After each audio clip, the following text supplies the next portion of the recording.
जाऊ का?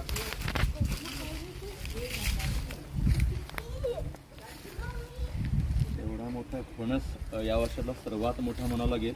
ही एरिया पण खूप मोठी आहे, लक्षात घ्या. आणि भयानक मोठा हा फणस आहे, उचलत नाही आहे. अजगर याच्यासाठीच म्हणतात त्याला, एवढे मोठे सापडल्यामुळं. आणि मोठ्या प्रमाणात झाडी झुडपात असे साप राहत असतात. आपण काळजी घेणं किती गरजेचं. आणि एवढे मोठे साप आपल्या आयुष्य काढतात. आता आम्ही थोडीशी म्हणजे आमची हालचाल बघून तो तिथून पळ काढायला लागला. आणि खूप मोठा, खरं तर ह्या सीझनमधला हा सर्वात मोठा घोणस म्हणावा लागेल.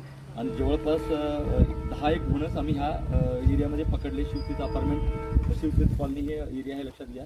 आणि मागील वर्षी पण आम्ही खूप मोठ्या प्रमाणात एकदम मोकळी जागा आहे मध्ये, त्यामुळे लोकांना पण हे साप असे दिसत असतात. न असता आम्ही नसतो त्या ठिकाणी साप तर संचार करत असतातच, पण मनुष्य वस्ती असल्यामुळे साप दृष्टीस पडतात आणि आपण घाबरतो.